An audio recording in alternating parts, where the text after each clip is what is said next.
Hello, everyone. Welcome to the next episode, the second episode of TMD Demystified live stream. My name is Tony Urbanik. I welcome you. I hope that I can help you, whether you be a a person who has this problem that we call TMD. If you are a provider, if you are a dentist, who sees these patients and doesn't know what to do, I welcome you especially. But I especially welcome the public who don't know what to do about this issue that everyone calls TMJ. I am here to provide information to sort out the facts from the fiction regarding temporomandibular joint disease. I'm an oral and maxillofacial surgeon practicing in Nashville, Tennessee for the past 50 years. My background is training in both dentistry and medicine and science. I received my dental degree from Indiana University, my master in science in cell biology and anatomy from Indiana University, my medical degree from Vanderbilt, my training, residency, internship in oral and maxillofacial surgery from Vanderbilt University, and I was also a fellow uh, with the National Institute of Health, the National Institute of Dental and Craniofacial Research, with my research focus being facial growth and development. For 50 years, I was in private practice. I still practice, but I do not do facial reconstructive surgery. My primary focus was on different types of facial reconstructive surgery. Orthognathic surgery, which is nothing more than skeletal surgery on the face, getting growth problems of the face straightened out, cleft palate, cleft lip, neural surgery on the face, and the usual things certainly that oral surgeons do. A lot of the usual stuff that you do in your office rather than in a hospital, dental implants and impacted wisdom teeth. But most of my focus was on major facial reconstruction. And for those of you who have not uh, seen either my podcast or this live stream before, I decided 15 years ago that temporomandibular joint surgery was not going to be the answer, the long-term answer, the predictable answer for temporomandibular joint disorder. TMD, the proper designation for what everybody else calls TMJ. TMJ, as most of you hopefully know, is just the name of the joint. TMJ, temporomandibular joint, probably the most likely designation that's appropriate is temporomandibular joint disorder. There is only one disorder, not multiple disorders. We will discuss that a little bit. But that's my background. I am here to help. I am here to provide information. I am here to provide guidance. I am not here to diagnose. I do not want to get on the wrong side of the state boards. I cannot diagnose. I cannot answer diagnostic questions. I cannot do a consultation, but I can provide a lot of information and lead anyone who wants to learn more, learn the facts, the truth about temporomandibular joint disorder. I can lead you to where you need to look and what you need to do. So that is the purpose, and I'm going to discuss a couple things that crossed my path this week that I think you might find interesting or appropriate, and then I'll leave it open for questions and comments and discussions for those of you who would like to join the chat when I complete. Just a rather, maybe we'll spend 20 minutes just talking about the disease itself. There is so much to say about this problem that has not been defined well. It has certainly not been treated well. The facts are the facts. And I heard recently, I really had to laugh. It wasn't my statement, it wasn't my phrase, but the statement that TMD, temporomandibular joint disorder, is the Wild West of dentistry. And in my 50-year career, I would have to agree with that. Uh, Other aspects of the sciences, whether you're a medical doctor or you're a dental doctor, um, what you do has a long list of factual work that has been put in behind it. And whether you're a surgeon or you're a medical doctor, you can certainly um, provide the information that substantiates what you're doing. But that has not been the case for temporomandibular joint disorder. And patients have been run around in circles for decades. That is why I decided to take this on as a challenge, a personal challenge, and a mission to bring the facts and the truth out about this problem. No matter where it leads me, no matter what happens, how many slings and arrows I might receive, because I hold my colleagues to the facts and I bring out the substantial evidence about this problem. So let me just say a word about a patient that I saw, or I didn't see, a patient that ran across my path a week ago who actually wanted to come and see me from out of state.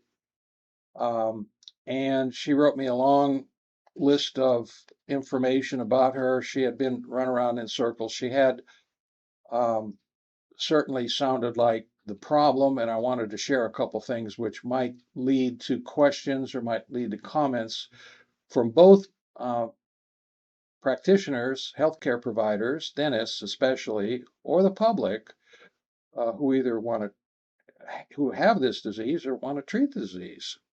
But this particular patient wrote me several pages, but one paragraph stuck out about this, and I want to just read this paragraph, and then I want to talk about it a little bit, because that's what I hope to do. Your questions will probably stimulate me to bring out a lot of more information that applies to questions or comments. So I encourage you to do that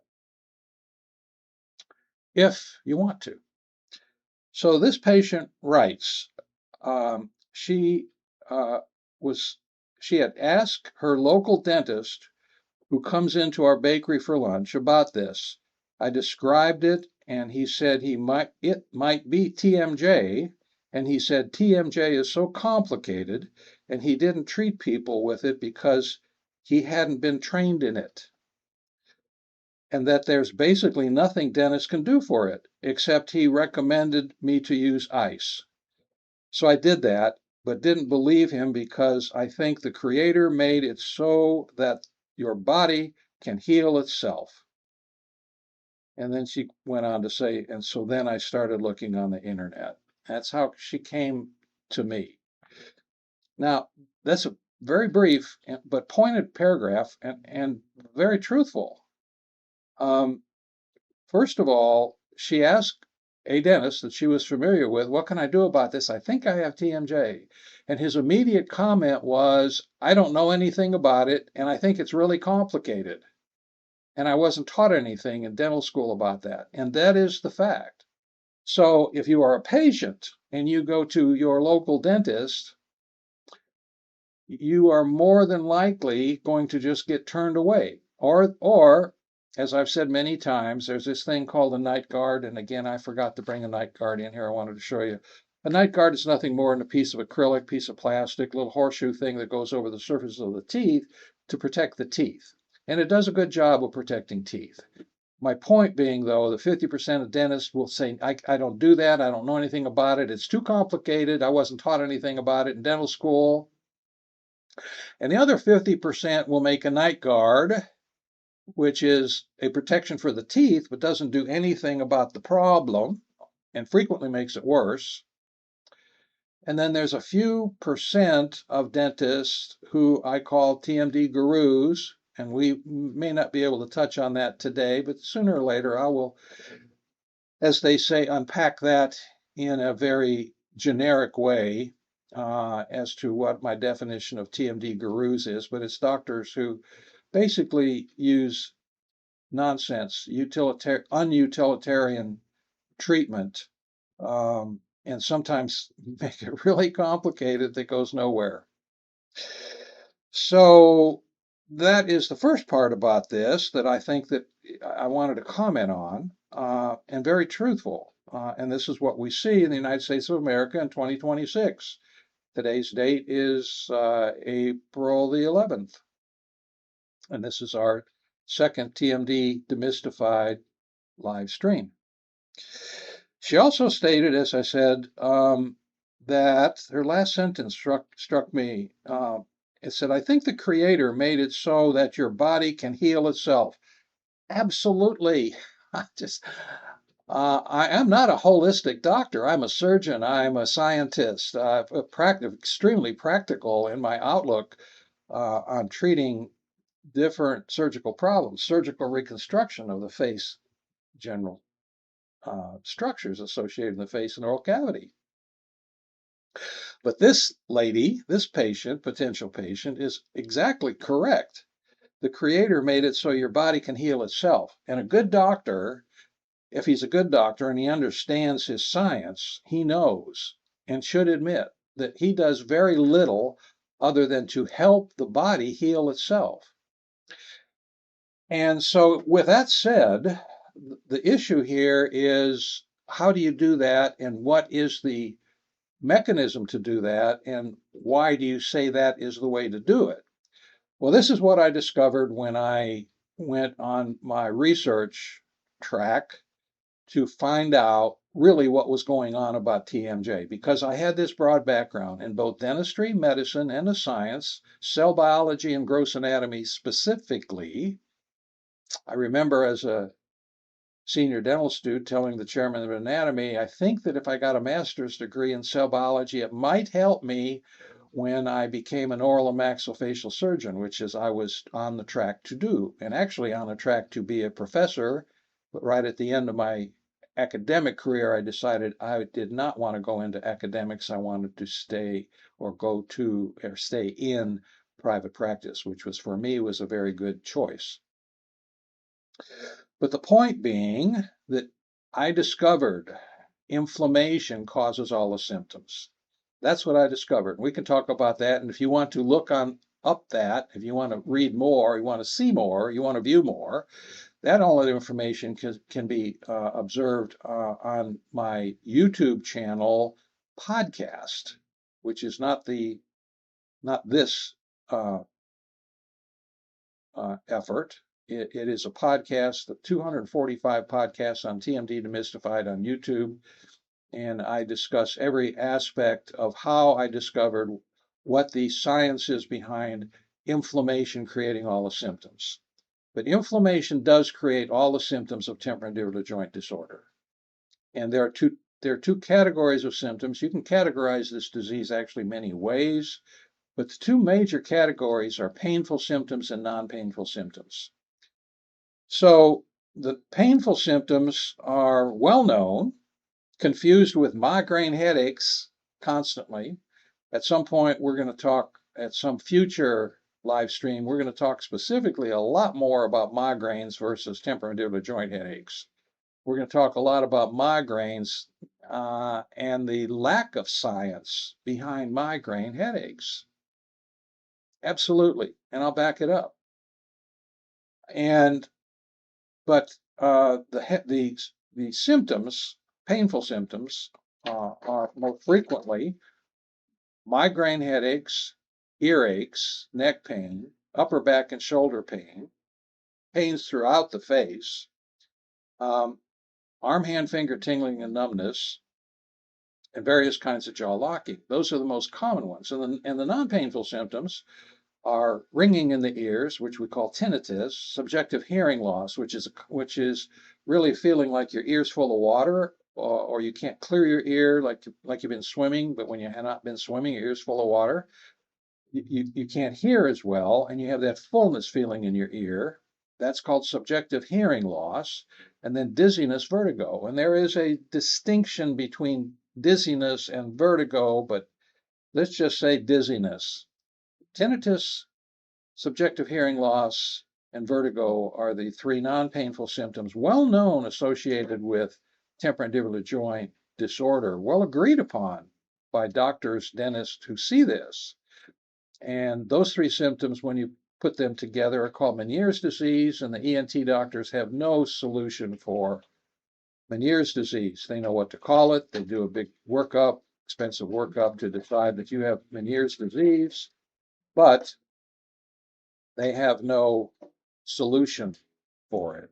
On the other hand, if you get rid of the inflammation within the temporomandibular joint, you will have substantial decrease or elimination of ringing, fullness, and dizziness. We have seen that. We have proven that. We have an independent university study that proves that has proven that. So, but those are the usual symptoms, the painful, non-painful. But to go on with this patient that I brought out, this is her rendition of the symptoms, and I thought I'd run through these just briefly because this is, symptoms are something that's very personal to a patient. They can feel it, they experience it. It's hard for some people to describe it.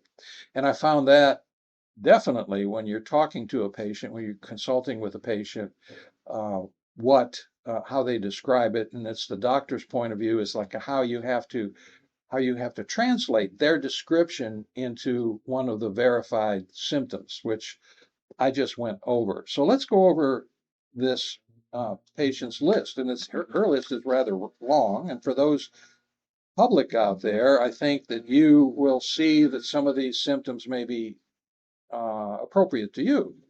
But she describes it as a toothache on the left side, and that is not unusual for a patient to describe this as a toothache. I think they're doing some. I think they're doing some work outside my studio here with the grass and things. Hope that doesn't bother you too much. So she describes it can be described as a toothache. It isn't a toothache. It feels like a toothache because the pain actually can radiate into the jaw. And the patient says, I have a toothache. And I've actually seen patients who have talked to dentists and taken out perfectly healthy teeth, and the pain goes on. She also says jaw pain on the left side, dull, sometimes sharp. Talking, eating, laughing is uncomfortable and sometimes hurts. Swollen cheek on the left side. Headaches, quote, headaches/migraines. Shoulder pain feels like a bruise on the lower left jaw. Left side, once or twice has happened. Earaches, left side, getting more consistent. Ringing in the ears, left side, at night when laying down. Pain at night if I lay on my left side. Stiffness of the jaw. I can't yawn fully. I can't open fully. Can't bite down on hard things, even toast or a soft sandwich. I have to eat soft foods. No strength in my jaw. Moving jaw to left or right can be uncomfortable and scary. Hammering in the right ear woke me up on February 14th. Feels like the cartilage can come out of place and I have to work it back in to open. Cold, damp, gray weather makes it worse. That's a true statement too. That we can talk about that, why that occurs. And sunshine and hot weather make it better.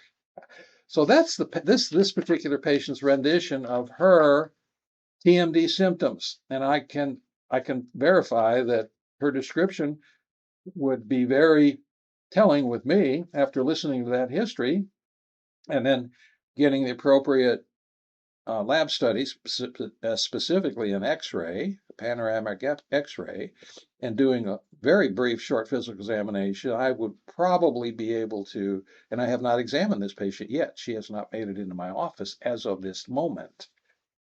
But I would likely say that if I found the right physical examination signs, which I can talk about at some point in time on TMD Demystified live stream, I would say, yes, you have TMD, and then we go into how you treat it. And how you treat it is very simple. If the orthopedic surgeons had kept this joint under their control, prerogative, treatment, if the orthopedic surgeons had enough sense to keep it under their control, this problem called TMD would have been solved decades ago. because they would have known what they know about the other joints in the body. And what they know about the other joints in the body is something that they call in the vernacular joint splinting, and that inflammation within a joint causes all the muscles that move that joint to tighten up. And when those muscles tighten up, they pull on the bone where they're attached to the bone, wherever they are attached to the bone. Right here, right here, right here, right here, in the face. And the muscles tighten up, and where they pull on the bone, they stimulate the nociceptors. Those are receptors that create pain. The receptors in the periosteum, the covering of the bone, actually is what creates the pain. And when those muscles get a signal to tighten up, why do they get a signal to tighten up from the brain? Because the brain says, I'm going to help you, don't move the joint. And that operates, that same operative motion, that same what we call pathophysiology, operates in every joint in the body, including the temporomandibular joint, the hip, the knee, the elbow, the shoulder.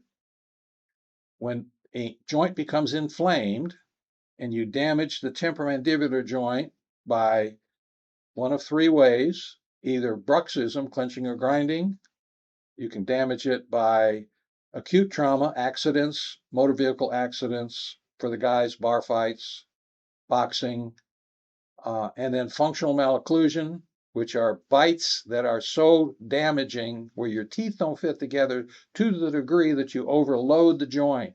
What all three of those things have in common is they overload the joint. Just like jogger's knee or tennis elbow, they overload the joint. Tennis elbow, jogger's knee, overloads the joint. Bruxism, acute trauma, and functional malocclusion overload the temporomandibular joint. When it is overloaded, it breaks down. When it breaks down, it creates inflammation. And the good Lord provided inflammation as the mechanism for healing. But if you continue to damage the joint, or the damage is so severe in the knee, in the hip, in the elbow, in the temporomandibular joint, then the inflammation is not capable of going on to full healing, and that changes into what we call chronic inflammation. And chronic inflammation is a change in cell type. It is a change in cell type, and that cell type has different influences. It has different cellular exudates, things that those cells generate that are different than regular inflammation that goes on to healing. And that creates the signal, autonomic nervous system, sympathetic portion to the brainstem that says, I'm inflamed. The brainstem says, I'm going to help you out. Don't move the joint. And then it says, tighten up. And you start getting these weird facial headaches, earaches, jaw pain, which, when it goes on long enough, the brain says, not only do I want you to tighten up the jaws, I want you to tighten up the whole head, and you get neck pain and upper back and shoulder pain and tightness that can even go into the upper shoulder girdle. Patients can actually have severe enough pain that they feel like they're having a heart attack. I've had 3 particular cases of that. They went to the emergency department. The workup was negative, but they had pain to the degree up in this area, and it was all generated by inflammation within the temporomandibular joint. So I wanted to just share briefly. I shared this at the last episode, and I think that I can do this well. The first diagram I just want to share with you is this diagram, which shows what I just talked about. When a joint becomes inflamed, I hope you can see my little pointer here. The joint becomes inflamed. It sends a signal to the brain stem. We don't need to spend a lot of time talking about the different parts of the brain, but for the doctors out there, it starts out at the trigeminal sensory nucleus. Then the signal goes into the trigeminal motor nucleus, and then the spinal trigeminal nucleus, and back out to the muscles that move the joint. And those muscles, where they're attached to the bone, they pull on the bone, and that's what generates the pain. And that's why it moves around, because these signals change from time to time. They always don't go to the same muscles at the same time to the same degree. So your pain's going to move around very frequently. And this is what has just like completely confused the medical establishment, because the medical doctors, my medical colleagues, talk to the TMD patients as if they're crazy, and actually not infrequently tell them they're crazy. I've heard that many times, unfortunately. And the dental doctors, they have not learned what the orthopedic surgeons know about this mechanism. And it's a very simple mechanism, generally speaking, and it's not new. Let me get the right diagram up here. Um, this is called the reflex muscle splinting and joint inflammation mechanism. It's established physiology, and it's a protective mechanism for the joints that has been documented for over a century, with the first documented article on this going back to 1906. And this is what the orthopedic surgeons know. That's what they apply it. That's why they put a tennis elbow. Tennis elbow is nothing more than pain in the forearm when you have too much repetition of the elbow. You damage the lateral epicondyle of the elbow by too much repetition. Playing tennis is one thing. There are other ways to do it. In my hometown in the upper Midwest, the ladies played bingo 6 nights a week and would have lines of bingo cards, literally 10 bingo cards in a vertical line, maybe 2 lines, depending how much money they wanted to risk, maybe 3 lines, and they'd go all night long, 6 nights a week at the different churches, up and down playing bingo. We used to call it bingo elbow rather than tennis elbow. True statement. But the point is the same. The mechanism is the same. The inflammation is in the elbow, but sends a signal to the brainstem, says, I'm inflamed. The brainstem says, don't move the elbow. And the muscles in the forearm that go all the way into the wrist get tight. They pull on the bone and create what is known by the orthopedic surgeons as tennis elbow. Tennis elbow and TMD are the same diseases. It's the same disease, different joints, same mechanism, exact same mechanism. So I covered a lot of the general nature of this. I left this slide up. There are many other studies about this that are in the science. I did not originate any of this. I just read the science and applied it to the problem. I didn't I didn't come out of whole cloth and with my discoveries. I just read the information that was already out there, applied what the orthopedic surgeons know, and applied what you need to do to actually fix the problem by unloading the temporomandibular joint with a device and protocol. If you unload a joint, what do the orthopedic surgeons do? The proper treatment for tennis elbow is to put the patient in a sling. And if you have sufficient damage to the knee, orthopedic surgeon is going to probably recommend surgery. But if you say, I don't want any surgery, what else can I do? He will put you into a set of crutches. And he would say, rightfully so, if you stay on the crutches, it'll make your pain go away. Why would it go away? Because you unloaded the joint. You unloaded the knee by using crutches. The inflammation would go down. But as long as you stayed on crutches, then you wouldn't have any more knee pain. And that is what a device, and this is what I used, it's discovered that if you have a device that only the front teeth touch and use it according to a proper protocol, being careful to avoid any motion or change in the bite, in the motion of the teeth. But that's another story. That's why if you have a dentist who wants to use this, they have to take a course. They have to know how to use this device properly so it does not cause any kind of problem, which is easy. If you take the course and know what to do, a device that separates the posterior teeth according to a protocol. So if you are a public out there and you think you have TMD, I would recommend that you contact your dentist and ask him to go to our website and look at www.urbanek, U-R-B-A-N-E-K, TMJ.com. And he can find out how to actually prescribe this device, but he has to take a course along with it. He can't prescribe it unless he knows how to use it correctly. It's pretty simple. Pretty simple. So if there are any comments, I'll open the chat. If any people who would like to ask questions, I'd be happy to answer any questions that would stimulate me to go further into any particular area that you want to talk about. I am here to educate and help. We will wait a few seconds. I don't see anybody in the chat right now, but I will open it up to any questions or chats, whether it be a simple question or a complicated question. No problem, whatever.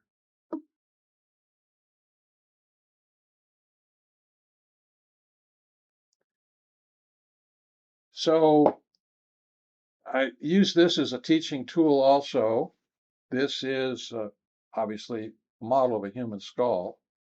There's so much to learn about the jaw system. It's a system that is unique from the point of view as it's an area of the body that allows us to breathe, to chew, to talk, all the different glands in there. There's a lot of structures in the lower face, all leading to survival.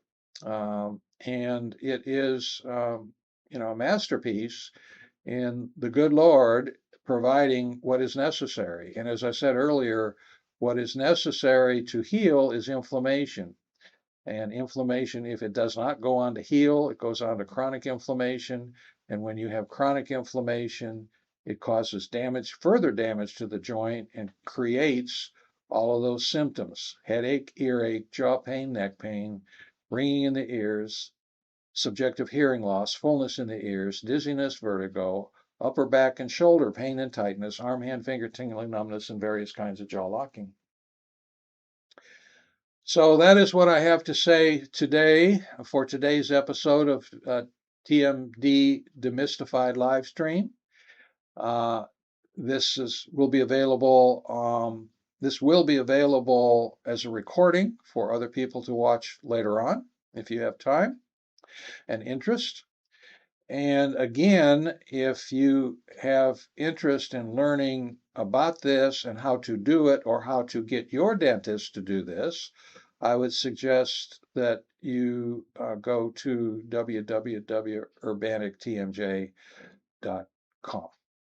With that being said, thank you for listening. Thank you for the opportunity to talk with you about this very significant problem. 45% of females in the United States of America have temporomandibular joint disorder. So until next time, which will be next Saturday at noon, the next live stream, high noon, I am Tony Urbanek, and this is TMD Demystified.